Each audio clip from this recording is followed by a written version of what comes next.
بسم اللہ الرحمن الرحیم۔ السلام علیکم جی، میں محمد رقم ملک۔ پرائیویٹ سکولز، جنہیں نجی اسکول بھی کہا جاتا ہے، عام طور پہ ہم دیکھتے ہیں کہ ان کو معاشرے میں یہ سمجھا جاتا ہے کہ یہ بہت زیادہ کمائی کا ذریعہ ہیں اور ایک اچھا بزنس ہے۔ پرائیویٹ سکولز کے مسائل کیا ہیں، اس پہ بھی بہت کم بات ہوتی ہے۔ آج ہم دونوں ایشو سے بات کریں گے اور ہمارے ساتھ ہیں پروفیسر آصف علی ٹوری صاحب۔ آصف صاحب کافی عرصے سے نہ صرف اسکول سسٹم چلا رہے ہیں بلکہ تعلیمی میدان میں بھی ان کے بہت سارے کارنامے ہیں، تحقیق بھی اچھی کرتے ہیں۔ تو آج ہم ان سے بات کریں گے۔ آج سب کیا حال ہے؟ سر ٹھیک ٹھاک؟ الحمد للہ۔ آج سب پرائیویٹ سکولز کی ایک تاریخ جو ہے اس میں یہ ہم دیکھتے ہیں کہ جب 1984 کا آرڈیننس آیا، پہلے تو 61 میں بھی یہ ہوا، لیکن اس کے بعد یہ اسکول قومی تحویل میں لے لیا گیا۔ لیکن 1984 کے بعد ایک تعلیم کے سلسلے کو بڑھانے کے لیے ان اسکول کا اجرا کیا گیا۔ تو آپ کیا سمجھتے ہیں، کیا آج بھی وہی آرڈیننس اسی انداز سے چل رہا ہے اور اسکولز پرائیویٹ جو نجی اسکولز ہیں وہ اسی سسٹم کے تحت چل رہے ہیں، یا اس میں وقت کے لحاظ سے تبدیلی آنے کی ضرورت تھی؟ بسم اللہ الرحمن الرحیم۔ اللہم صلی علی محمد وعلی آل محمد وبارک وسلم علیہ۔ اکمل صاحب، بات یہ ہے کہ وقت کے ساتھ ساتھ ہر ایک چیز میں چینجز آتی رہتی ہیں۔ Same is case with education, اور پرائیویٹ سیکٹر میں بھی یہی معاملہ رہا ہے۔ بہت ساری تبدیلیاں اس میں آ چکی ہیں اور کچھ وقت کے ساتھ ساتھ اور بھی آئیں گی۔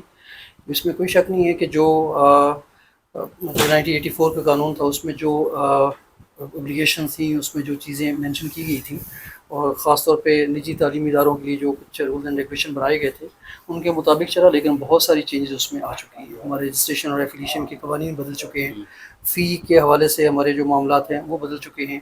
اس کے علاوہ بہت ساری چیزیں ایسی تھیں جو اس وقت نہیں تھی، اب وہ نہیں انٹروڈیوس ہو رہی کہ بلڈنگ فٹنس سرٹیفکیٹ ہے وقت کی ضرورت کے ساتھ ساتھ اس کو ہائیجینک سرٹیفکیٹ، جب ڈینگی آیا تو ہائیجینک سرٹیفکیٹ آ گیا ساتھ۔ اسی طریقے سے آپ دیکھ لیں کہ ہمارے سیکیورٹی کے ایشوز، جب سیکیورٹی کا مسئلہ ہوا، جب دہشت گردی شروع ہوئی تب سیکیورٹی، اس سے پہلے سیکیورٹی کا ایسا نہیں ہوتا تھا۔ اس مطلب بہت ساری چینجز اس میں آ رہی ہیں اور وقت کے ساتھ ساتھ آتی رہیں گی۔ ابھی جس طرح آپ نے آج صاحب بات کی کہ جس طرح بلڈنگ سرٹیفکیٹس کی بات آپ نے کی، اس کے علاوہ فیس کی بات آپ نے کی، مطلب تمام چیزیں ہم دیکھتے ضرور ہیں، لیکن آپ تو کیونکہ اس تمام سسٹم سے ایک عرصے کے ساتھ منسلک ہیں، تو کیا آپ سمجھتے ہیں کہ بہت سارے اسکولز، مطلب بہت سارے ایسے سسٹم موجود ہیں یہاں پر جو میرے خیال میں اس پیرامیٹرز پہ پورے نہیں اترتے؟ تو کیا آپ سمجھتے ہیں کہ اس حوالے سے بھی کہ حکومت کو کام کرنے کی ضرورت ہے، یا آپ سمجھتے ہیں کہ ٹھیک ہے ایک سسٹم ہے، ایک چل رہا ہے، اس کو چلتے رہنے دیں؟ اکمل بھائی، بات یہ ہے کہ یہاں 1300 اسکول جو ہیں سرکاری اسکول ہیں جھنگ میں، جی اور 1100 کے قریب ہمارے پرائیویٹ اسکول ہیں۔ میں چونکہ بحیثیت چیئرمین پورے پرائیویٹ سیکٹر کو ریپرزینٹ کر رہا ہوں اس وقت، تو آپ یہ دیکھیں کہ 3 یا 4 طرح کی کیٹیگریز کے اسکول آ جاتے ہیں۔ پہلی بات یہ کہ سرکاری اسکول ہیں، اس کے بعد پرائیویٹ اسکول ہیں۔ پرائیویٹ اسکول میں بھی آپ آگے دیکھ لیں، بیکن اسکول ہے، سٹی اسکول ہے، ایل جی ایس، یہ اور کوالٹی کے اسکول ہیں۔ ہمارے یہاں جھنگ میں چناب کالج ہے، یہ اور مطلب اس کو ڈسٹرکٹ گورنمنٹ رن کر رہی ہے۔ اس کے علاوہ پرائیویٹ اسکول ہیں، پھر لوور لیول کے پرائیویٹ اسکول بھی ہیں، پھر مدرسہ اسکول بھی ہیں۔ وہ طرح طرح کے اسکول ہیں، اس میں کوئی شک نہیں ہے، اور ہمارے بہت سارے مسائل ہیں، ہر ایک کے اپنے اپنے مسائل ہاں جی، ہیں۔ مسائل پہ بھی ہم اس پہ بات کرتے ہیں آگے چل کے۔ تھوڑا سا پہلے کچھ چیزیں ایسی ہیں جو ہم سمجھتے ہیں کہ ان پہ ڈسکشن ہو جانی چاہیے، آگے آپ مسائل پہ بھی یقینی طور پہ بات ہوگی۔ اکثر یہ کہا جاتا ہے کہ جو پرائیویٹ اسکول سسٹمز ہیں، جتنے بھی اسکولز ہیں، وہ فیسز اپنی مرضی سے بڑھا دیتے ہیں۔ تو کیا اس میں آپ کے قانون کے مطابق اگر ہم دیکھیں تو اس حساب سے نہیں بڑھتی؟ میں آپ کو قانون بتاتا ہوں جی۔ یہ کچھ عرصہ پہلے جب کووڈ آیا، اس وقت بہت سارے لوگوں نے، پیرنٹس کی طرف سے، بہت سارے انسٹیٹیوشن کی طرف سے، جو این جی اوز ہیں ان کی طرف سے سپریم کورٹ میں ایک اپیل دائر کی گئی کہ فیسیں لینے سے روکا جائے ان خاص طور پہ کووڈ کے دنوں میں۔ تو سپریم کورٹ کا اس وقت فیصلہ آیا کہ 5% تک 5 سے فی جو 8 ہے، غالباً 5% تک اسکول جو ہے وہ خود فیس بڑھا سکتے ہیں۔ 5 5 سے زیادہ پرسنٹیج اگر آپ نے بڑھانی ہے، 7% یا 10%، اس کے لیے ایک کمیٹی بنائی گئی۔ ڈی سی صاحب جس کو ہیڈ کرتے ہیں، اس میں سی او بھی شامل ہوتے ہیں، اور اس میں پرائیویٹ اسکولوں کا ایک نمائندہ بھی ہوتا ہے۔ تو یہ 4-5 نمائندے مل کے یہ فیصلہ کرتے ہیں، اور پھر باقاعدہ اس کا انٹرویو کیا جاتا ہے، اس بندے کو بلایا جاتا ہے کہ آپ کس بنا پہ اتنا بڑھانا چاہتے ہیں، کیا انفلیشن اس قدر ہوئی ہے کہ آپ لوگ اپنے فی کے کوئی اس حد تک لے جائیں۔ تو ایک باقاعدہ میکنزم ہے، اس کے تحت چلتا ہے۔ ویسے کوئی ادارہ ایسا بڑھا نہیں سکتا، لیکن اگر بڑھاتے بھی ہیں تو ہمارے یہاں کون سا چیک اینڈ بیلنس ہے؟ ہر ادارہ اپنی مرضی سے کر رہا ہے۔ اب یونیورسٹیز کو دیکھ لیں، یونیورسٹیز کی فی، پرائیویٹ میڈیکل کالجز کی فیس دیکھ لیں، 22 لاکھ روپے تک ایک سال کی فیس ہے۔ تو تو ایک لے مین کیسے افورڈ کر سکتا ہے؟ میں یہ سمجھتا ہوں کہ اس سے پہلے بھی وہ جنرل ہمارے ایک جج صاحب تھے ثاقب نثار صاحب، انہوں نے ایک فیصلہ کیا کہ یونیفارم فی کر دیا تمام میڈیکل کالج کی. اچھا اس وقت میری بیٹی بھی ایک کالج میں پڑھتی تھی CMH میں، وہاں فی کا اسٹرکچر تھا 10 لاکھ روپے per annum including mass including residence, یہ CMH کے انڈر تھا. تو یونیفارم جب انہوں نے کہا تو کچھ ادارے ایسے تھے جو کہ لے رہے تھے 20 لاکھ روپے، کچھ یہ جیسے یہ ادارہ تھا یہ تو یونیفارم میں یہ ہوا کہ 15 لاکھ کر دیا، تو ہمیں بیٹھے بیٹھے 5 لاکھ کا اضافہ ہو گیا. اور کچھ ادارے ایسے تھے لوگوں جن کو فائدہ ہو گیا جو 20 سے 15 پہ آ گئے.